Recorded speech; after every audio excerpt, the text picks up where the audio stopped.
Hello guys, আমি একটি গুরুত্বপূর্ণ ভিডিও নিয়ে চলে এলাম। তো এই সময় যেটা চলছে পক্স থেকে বাঁচতে গেলে আমরা কি করতে লাগবে? তো চ্যানেলটি সাবস্ক্রাইব করে না থাকেন, চ্যানেলটি সাবস্ক্রাইব করে নিন। আর আমার চ্যানেলটিকে যদি ভালো লাগে আপনারা লাইক, কমেন্ট, শেয়ার করবেন। তো আমরা নিম গাছ থেকে নিম পাতা কিছু ডাল আমরা নিলাম। এখান থেকে কি করব, নিম পাতা যেগুলো আছে পাতাগুলো এখানে পুরো বাছাই করে নেব। বাছাই মানে কি, ডাঁটা থেকে নিম পাতাগুলো আস্তে আস্তে করে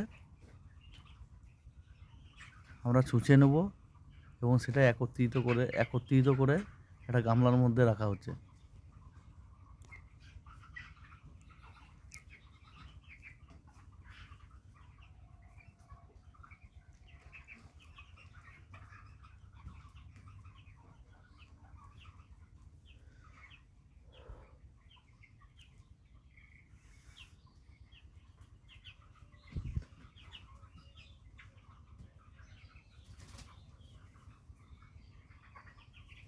শেষমেশ পাতা নেওয়া হলো এবং পাতাগুলোকে আমরা কি করব,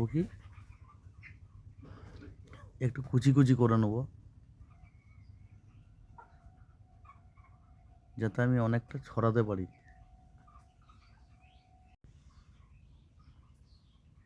এখানে কুচি কুচি করা হচ্ছে।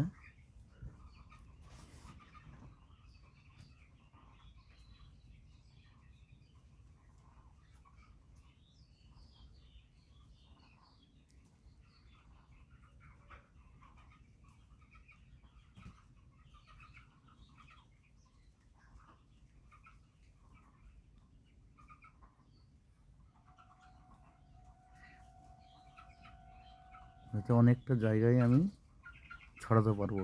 এটা কিন্তু লিটারে ছড়াতে লাগবে। তো আমি ভিডিও দিয়েছি লিটারে কীভাবে ছড়াতে লাগবে, সেটাও এই বিস্তারিত ভিডিওর মাধ্যমে দেখতে পাবেন।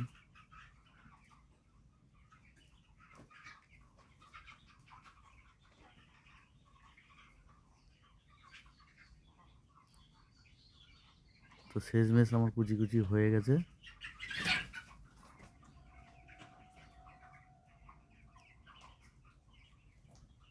এটাকে নিয়ে যাব ফার্মে যে লিটারের উপর ছড়ানো হয়েছে। দেখুন, লিটারের উপর এইভাবে কিন্তু পুরো ঘরে কিন্তু ছড়িয়ে দিতে লাগবে।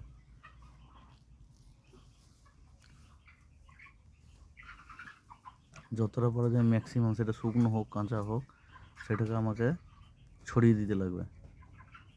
শেষমেশ আর একটা দিয়েছে ডেক্সিসিনে পেস্ট করে, যেখানে হলুদ আর নিম পাতার একটা পেস্ট করা হয়েছে। যেগুলো একটু পক্স হয়েছে সেগুলো কি করতে হবে, ওই পেস্ট একটু আমরা লাগিয়ে দেবো। দেখতে পেয়েছেন আমরা পক্স বেরিয়েছে, তা আমি সামনে থেকে আরও একটু ভালো করে দেখাচ্ছি। এই যে পক্স হয়েছে দেখুন। তো এটাতে আমরা শেষমেশ নিম পাতার যে পেস্ট বানাইছিলাম হলুদ দিয়ে, সেটাকে আমরা এখানে গায়ে লাগিয়ে দিলাম। এরপর কী করবো, আমরা যে হোমিওপ্যাথি মেডিসিন নিয়ে একটা ডেক্সিসিনে একটা পিকচার দিয়েছি, যে পূজা 200, পূজা কী করতে হবে, ড্রিঙ্কিং করতে লাগবে, যাতে ঘন্টা 2-এর মধ্যে ড্রিঙ্কারে খেয়ে নেয়।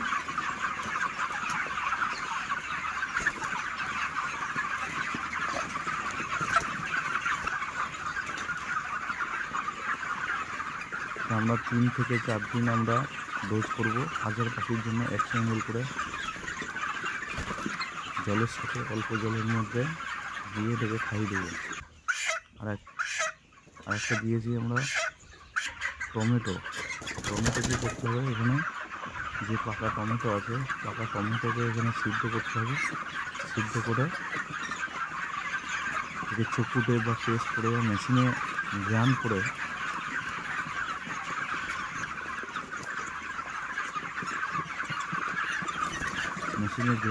পেস্ট করে নিতে হবে। পেস্ট করে নিয়ে ওটাকে জলের সাথে আমরা দিতে পারি। মোটামুটি 1,500 থেকে 2 কিলো করে আমাকে টমেটো ব্যবহার করতে হবে। তো এখানে আরও একটা গুরুত্বপূর্ণ কথা আছে যে পাখির ইমিউনিটি ধরে রাখার জন্য আমাকে কিছু মাল্টিভিটামিন চালাতে লাগবে। তো এখানে আমরা রিকোভিট চালাবো কন্টিনিউ। রিকোভিট বা যে কোনো মাল্টিভিটামিন হোক সেটাকে কন্টিনিউ চালাতে হবে যাতে পাখির ইমিউনিটি নষ্ট না হয়ে যায়। ইমিউনিটি ধরে রাখার জন্য আমাকে কোনো একটা ভিটামিন কিন্তু চালাতে লাগবে, না হলে কিন্তু পাখির ইমিউনিটি যদি ছেড়ে দেওয়া হয় সেক্ষেত্রে কিন্তু পাখি শুকিয়ে যাবে। পাখি কেন হচ্ছে পক্স হলে প্রচণ্ড পরিমাণে যন্ত্রণা হয়, সেটা মানুষের হলে সেটা মানুষ অনুভব করে, কিন্তু ব্রয়লারের ক্ষেত্রে সে কিন্তু অনুভব করতে পারবে না। সেই জন্য কী করতে হবে, তার ইমিউনিটি যাতে না ছেড়ে দেয়, তার খাওয়া বা জল খাওয়া যাতে না কম হয়, সেই দিকটা কিন্তু সম্পূর্ণ আমাদেরকে ভালোভাবে কিন্তু লক্ষ্য করতে লাগবে। প্রতিটা মুহূর্ত কিন্তু আমাদেরকে খুব ভালোভাবে কিন্তু নজর দিতেই হবে। তাই ইমিউনিটি ধরে রাখার জন্য আমাদেরকে একটা ভিটামিন AD3 বা মাল্টিভিটামিন যদি কোনো কিছু থাকে সেটা আপনারা ব্যবহার করবেন। এখানে কিন্তু রিকোভিট দেওয়া হয়েছে। এই রিকোভিট কিন্তু কন্টিনিউ চলছে, যতদিন না মাল উঠবে ততদিন আমাদেরকে কিন্তু পাখির ইমিউনিটি ধরে রাখার জন্য এই রিকোভিট ব্যবহার করব। তো আপনারা ভিডিওটা দেখতে থাকুন, যদি ভালো লাগে অবশ্যই লাইক কমেন্ট শেয়ার করবেন। আর যদি আমার চ্যানেল নতুন হয়ে থাকেন তাহলে আমার চ্যানেলটি সাবস্ক্রাইব করে দেখতে থাকুন।